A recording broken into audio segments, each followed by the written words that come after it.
Olá, alunos, bem-vindos à nossa aula para o concurso da ADASA. Hoje nós vamos estudar a gestão dos recursos hídricos.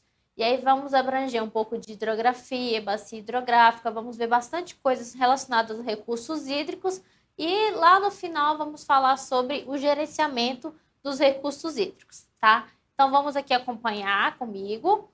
Nossa aula é de gestão e regulação dos recursos hídricos e eu sou a professora Patrícia Vatti.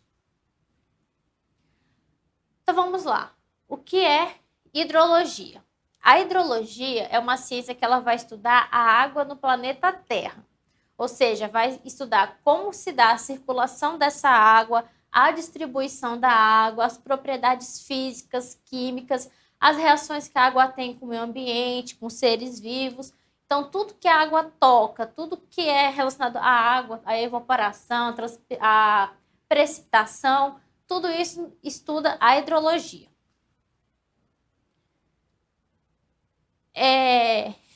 O contato do ser humano com a água, ela existe desde que o ser humano existe. Então, há muitos anos atrás, desde sempre, desde o início da humanidade, o ser humano utiliza a água. Ele utiliza a água para quê? Ele utiliza a água para se alimentar, para preparar alimento, para higiene pessoal e muitas outras atividades que nós usamos a água. Nos últimos anos, nos últimos tempos, o consumo de água vem aumentando muito. E aí é onde eu trago essa imagem, que é uma imagem de 2012, é um pouquinho antiga, mas é para ter uma noção geral. O consumo de água no Brasil, ele vem aumentando muito, principalmente dentro da agricultura. Então, a agricultura usa 72% da água disponível para o uso. Consumo animal, consumo urbano, indústria e consumo rural. Então, veja que a maior quantidade de água, ela é usada dentro da indústria.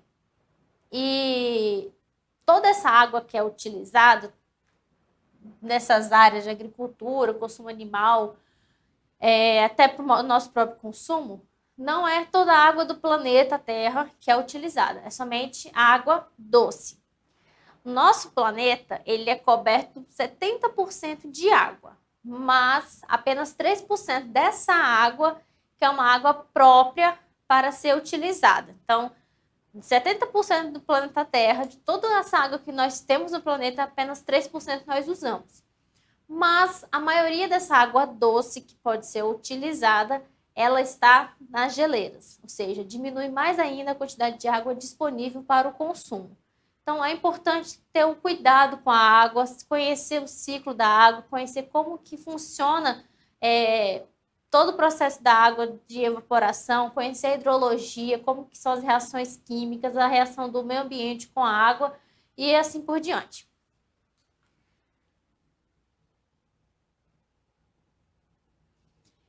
Aqui eu trouxe uma imagem que eu tenho certeza que em algum momento da sua vida você já viu essa imagem, né? Essa imagem é bem simplesinha, bem praticazinha, é uma imagem que fala bem simplificado o ciclo da água na natureza, no meio ambiente. Então aqui nós temos a água dos rios, mares, oceanos, lagos, qualquer ambiente que tenha água, rios. Temos a evaporação, que é quando o sol aquece a água, essa água evapora, então ela vai ser evaporada, vai chegar na atmosfera, vai ser condensada, vai ser precipitada. Essa precipitação pode ser em forma de chuva, pode ser em forma de neve ou granizo. Então, não necessariamente a precipitação é com a chuva. A precipitação pode ser por uma dessas três fases. E aí, depois da precipitação, a água volta para a terra. Sendo que aqui na terra ela pode escorrer e formar os rios novamente. Ela pode ser filtrada para dentro da terra. E a precipitação, a evaporação também acontece através da transpiração das plantas. Então, esse aqui é um esquema bem rapidinho, bem prático sobre o ciclo da água. Mas não vamos entrar nesse assunto agora. Isso aqui é mais para a gente ter uma noção do que a hidrologia, onde a hidrologia trabalha. Ela trabalha dentro desse ciclo da água. Lembra que ela é uma ciência que estuda as reações da água, o ciclo da água, como que funciona a água, todo o processo da água. Então, aqui está a hidrologia. A hidrologia está dentro desse ciclo da água. Agora, onde que a hidrologia tem maior influência? Então, onde podemos ver a hidrologia trabalhando com maior influência? Então, por que precisa ser estudada a hidrologia? Por que ela existe? Qual a importância dela? Então, vamos aqui. Ó. A hidrologia, ela exerce grande influência na escolha de fontes de abastecimento de água para o uso doméstico ou industrial. Então, a partir do estudo da hidrologia, nós podemos saber onde é a melhor fonte para se retirar água para o consumo humano, consumo animal, das indústrias, hospitais, comércio e assim por diante. Também temos a hidrologia como um projeto de construção de obras hídricas. E é que nesse projeto de obras hídricas, a gente usa muito para construção de pontes, de barreiras, de água, de hidrelétrica. Tem que ter todo um estudo, porque não é só simplesmente chegar no ambiente e construir uma ponte, ou construir uma hidrelétrica, fazer alguma coisa, construir uma casa. Não é simplesmente isso. Antes fazia-se muito isso. As pessoas iam, antes de se acomodarem nas beiras do rio, elas faziam um estudo para ver se aquilo ia causar um dano no meio ambiente, se ia trazer prejuízo, se aquela casa que estava sendo construída num barranco, por exemplo, tinha chance de desmoronar e tudo mais. Antes fazia-se esse estudo. Hoje em dia já não faz muito, não. Questão de habitação, a pessoa só vai lá, constrói a casa dela, aquela beira do rio, tal, constrói tudo, tá tudo bem. E não é bem assim, né? Nós temos que fazer o estudo para ver se vai trazer algum prejuízo para a saúde da população e para o meio ambiente. Outra área de grande influência da hidrologia, drenagem. Aqui a drenagem é em relação às condições de alimentação e escoamento da água. Então, como que essa água vai ser escoada? Depois que ela cai na terra, ela tem o seu escoamento, que ela vai ser filtrada no solo. Então, esse solo está propício para receber essa água toda, não vai ter nenhum prejuízo, essa água vai ser recebida totalmente pela terra, ou vai ter alagamento, vai ter prejuízo tanto na natureza quanto para a saúde pública. São feitos esses estudos. Irrigação, regularização do curso d'água e controle de inundação, controle da poluição, controle da erosão, navegação. Então, quando são construídos os canais de navegação, onde passam os navios, também deve ter um estudo para ver se aquilo não vai prejudicar o meio ambiente, se vai prejudicar o curso natural da água, se vai prejudicar a população, entre outros. Aproveitamento hidrelétrico, operações de sistemas hidráulicos complexos, recreação e preservação do meio ambiente e preservação e desenvolvimento da vida aquática. Essas são as áreas de maior influência dentro da hidrologia. Agora, o ciclo hidrológico. No ciclo hidrológico, nós estudamos o ciclo da água propriamente dita. Então, vamos ver aqui, ó, o ciclo da água. Não tem muito início, meio e fim, mas se formos colocar início, meio e fim, o início do ciclo se dá pela evaporação. Então, nós temos aqui o mar, aquela imensidão de água, o sol lá está aquecendo, evaporou a água. Primeira etapa do ciclo é a evaporação. Chegando aqui na atmosfera, com as condições atmosféricas adequadas, esse ar vai ser condensado. Quando ele é condensado, é quando ele vai se formando em nuvens. Da condensação, passa-se para precipitação. Precipitação. Então, iniciou aqui evaporação, condensação e agora está na precipitação. Veja que aqui na imagem, a precipitação ela está como neve, armazenamento de água no gelo. Então, aqui ela vai descer como neve e aqui ela está descendo como chuva. Quando ela chega aqui na Terra, ela vai ser infiltração, que vai ser para o armazenamento da água subterrânea ou descanso aquífero. Tá vendo? Aqui formou um riozinho, aqui um outro rio maior e o mar. Então, esse aqui, basicamente, chama-se o ciclo fechado da água. O ciclo fechado é basicamente evaporação, condensação e a precipitação. Por que que ele fala que é ciclo fechado?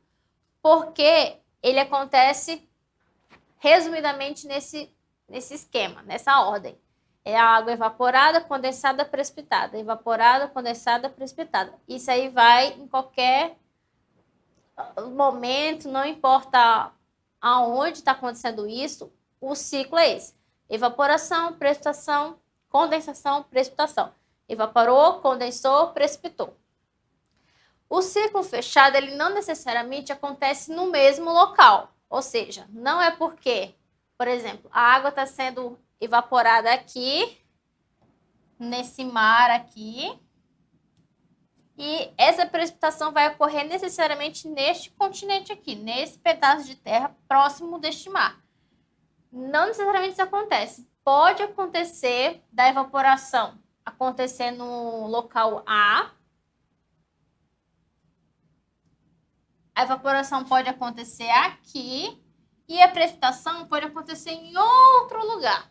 Então, vamos supor que a evaporação aconteceu no nordeste do Brasil. A evaporação e a precipitação ocorreu lá no sul do Brasil. Não necessariamente no mesmo local, mas o ciclo fechado dá a ideia de que o ciclo é este. Evaporou, condensou, precipitou. Basicamente isso. Então, este é o ciclo fechado da água.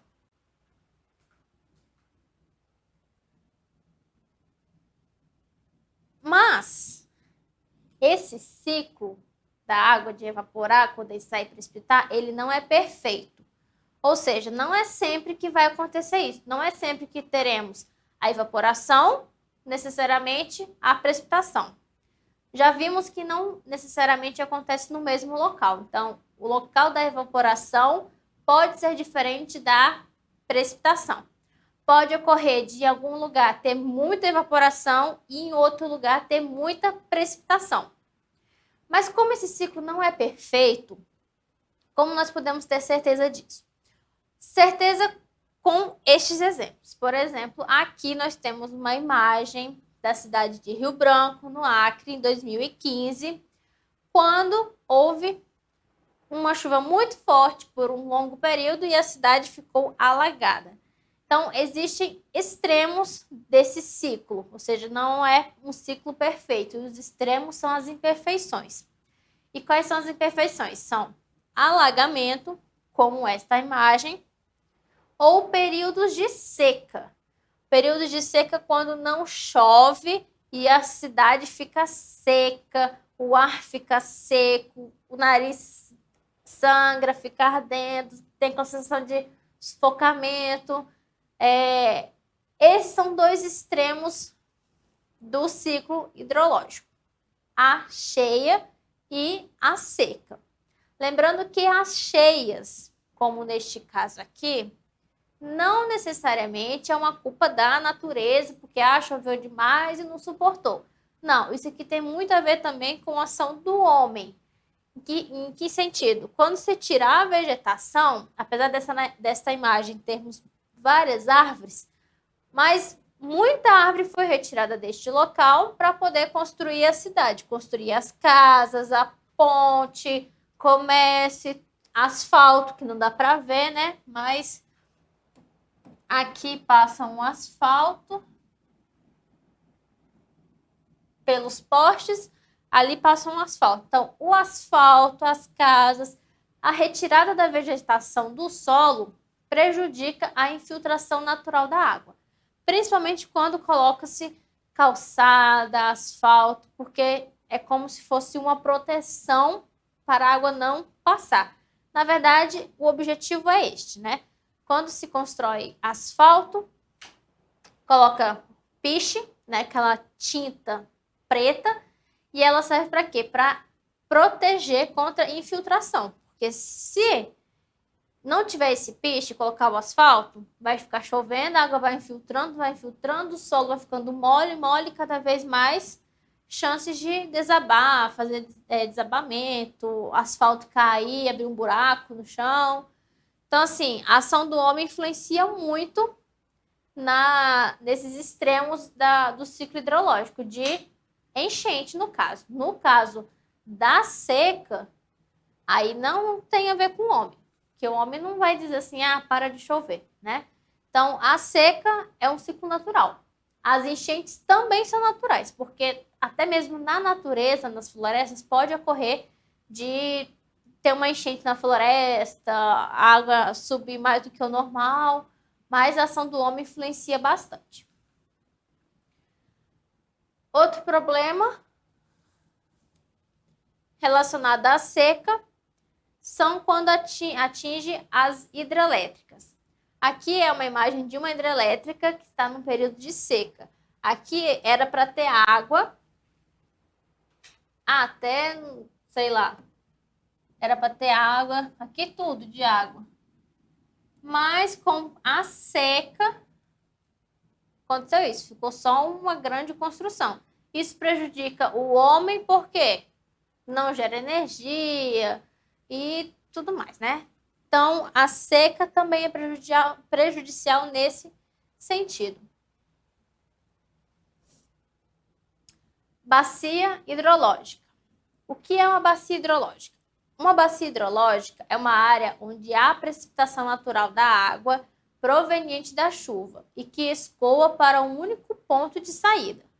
A formação da bacia origina-se por causa dos desníveis nos terrenos que direcionam o curso da água, sempre da região mais alta para a região mais baixa. Como assim? A imagem para ficar mais fácil de entender. Então, a bacia é aonde origina, onde a água cai. Então, aqui está acontecendo a precipitação. Então, aqui vamos iniciar a nossa bacia hidrológica.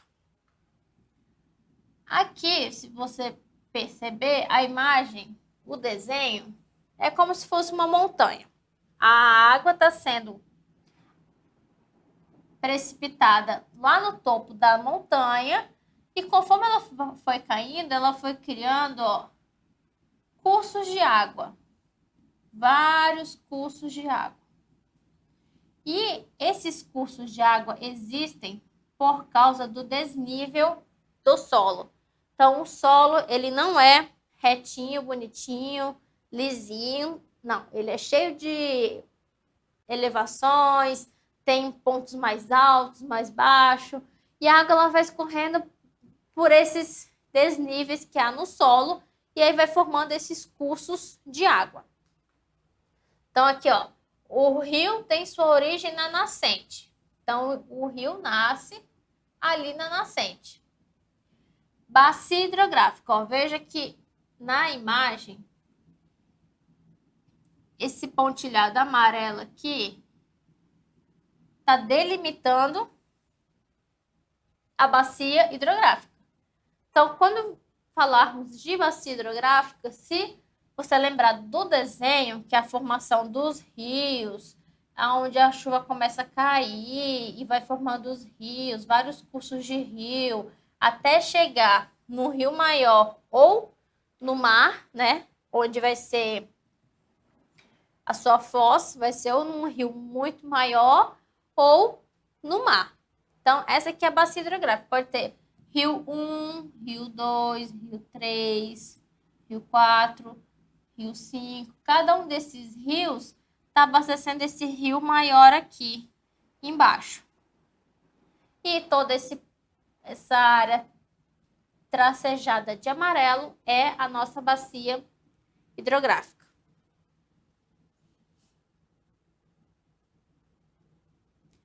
Mas existe uma diferença entre região hidrográfica e bacia hidrográfica. A região hidrográfica, ela está restrita no território brasileiro. Então, as regiões hidrográficas, elas estão divididas somente pelo território brasileiro. Então, ó, aqui, vamos ver quantas tem. Aqui tem mais uma, aqui tem outra, aqui tem outra. Nós temos aqui, ó, 1, 2, 3, 4, 5, 6, 7, 8, 9, 10, 11, 12 regiões hidrográficas no Brasil. Então, a divisão de região hidrográfica, ela é feita dentro do território brasileiro. Então, ela não vai ultrapassar o limite de fronteira do Brasil com qualquer outro país vizinho. Já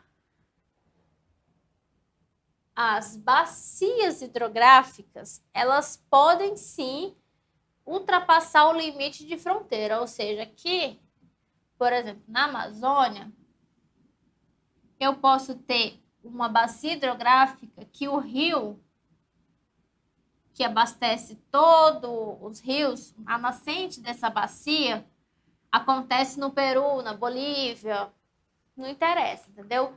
Lembra que a bacia hidrográfica começa onde a água é precipitada e aí começa o curso do rio? Então, das bacias hidrográficas brasileiras, elas podem ter o início da sua bacia hidrográfica em regiões de países estrangeiros. Então, pode ser na Bolívia, no Peru, qualquer lugar aqui por perto, Argentina. Pode ser que a bacia tenha início fora do Brasil. Diferente da região hidrográfica. A região hidrográfica, ela não tem ligação com nenhum país vizinho. Ela está somente dentro do Brasil, da região dos territórios brasileiros.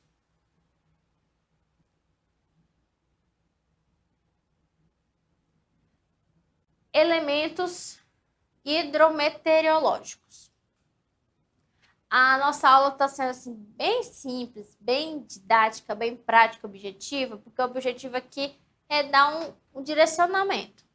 A aula bem mais detalhada, com mais informação, bem mais detalhes, conversa, está na nossa aula do PDF. Então, acompanha pelo PDF, se tiver dúvida, lê o PDF. Lá está bem mais explicadinho. Aqui eu quero só te dar um direcionamento. Não quero te dizer o que é, como é que é. Não vim aqui para isso. Eu vim para te dar um direcionamento para facilitar no seu estudo. O objetivo aqui, principal, é você estudar o gerenciamento dos recursos hídricos, ou seja, as legislações. Nós vamos ver mais no final quais são essas legislações. Então, é muito importante você ler a legislação. Mas por que eu estou trazendo essa aula assim bem tranquila, bem objetiva? Porque para você entender o gerenciamento dos recursos hídricos, tanto nacional quanto do Distrito Federal, você tem que ter uma noção do que é hidrografia, bacia hidrográfica, o que é o ciclo da água, porque você vai acabar estudando sobre a limpeza urbana, você vai acabar estudando sobre a drenagem das águas pluviais, e tudo isso está dentro do sistema hidrológico, dentro desse ciclo. Por exemplo, você vai estudar sobre a drenagem das águas pluviais. O que é uma água pluvial? É a água da chuva. E de onde que vem a água da chuva? Do ciclo hidrológico. E de onde vem o ciclo hidrológico? Uma água que evaporou, condensou e precipitou. Então, essa aula é para você ter uma noção, ter um direcionamento, mas para facilitar seu estudo, tá? Então, vamos ver aqui os elementos de hidrometeorologia. O que são isso aqui? São os elementos que têm a ver com o clima, atmosfera, a formação das nuvens no céu. Então, o que vai influenciar é a umidade, a temperatura e a estabilidade e instabilidade da atmosfera. Então, dependendo da temperatura da atmosfera, vai ter uma variação na formação de nuvem, vai ter uma variação na quantidade de chuva, na forma que essa chuva vai cair. Se a temperatura estiver muito baixa, a água vai vir praticamente congelada. Aí nós temos ou uma neve ou granizo, pode vir pedrinhas de gelo. A umidade, se está muito seco o ar, está com pouca umidade, não tem chuva. Se o ar é muito úmido, tem mais chuva. Por exemplo, no norte do Brasil é muito úmido. O ar lá é muito úmido, tem muita água na atmosfera, no ar. Então você sente muito calor, você fica todo suado, todo melecado. E quando chove, chove muito, aquelas chuvas assim torrenciais. Já no centro-oeste é diferente, é mais seco. O tempo, o clima é mais seco. Você sente calor? Você sente calor. Mas é um calor que não te deixa todo melecado, todo molhado. É totalmente diferente. Então, a umidade do ar vai diferenciar muito nisso. Então, se o ar está muito úmido, por exemplo, você se sente muito quente, você fica todo suado, melecado, insuportável. Já no calor de um ar seco, que não é muito úmido, que a umidade é baixa, você não sente tanto essa melequência, você fica mais sequinho. Você sente calor? Sente, mas é um calor diferente. Então, tem diferença nessa questão de temperatura, umidade. Agora, estabilidade e instabilidade. Eu trouxe essa figurinha porque eu acho muito legal e muito interessante, para a gente entender como que o ar circula no espaço. No espaço que eu digo, na atmosfera, o ar que nós respiramos, como que ele funciona, como é que ele circula. Porque para formar nuvem tem que ter um encontro de ar quente com ar frio. Então aqui eu trouxe essa imagenzinha, nós vamos focar principalmente nessa daqui do ar-condicionado. Então essa daqui que está escrito ar-condicionado. Por quê? Por que se coloca o ar-condicionado em cima, na parede, e não embaixo? Lógico que tem alguns lugares que são embaixo, mas por que preferencialmente o ar-condicionado fica em cima? Porque o ar quente, esse aqui, ó, o ar quente, ele é mais pesado, vamos dizer assim. Ele fica mais em cima. Se eu colocasse, por exemplo, o ar-condicionado aqui embaixo, o ar-condicionado está aqui embaixo, o que ia acontecer? Aqui, vamos apagar tudo. Aqui, ó, dessa linha rosa para baixo, ia estar friozinho, geladinho. Mas aqui em cima ia estar muito quente. Muito quente. Você não ia sentir que o ambiente está fresco, que o ar está circulando. Por quê? O ar quente ele tende a subir e o ar frio tende a descer. Como se o ar frio fosse mais pesado e o ar quente mais leve para subir. Quando eu coloco o ar-condicionado em cima, o que eu faço? Eu jogo um ar frio, o ar quente que está em cima ele vai gelar e vai descer.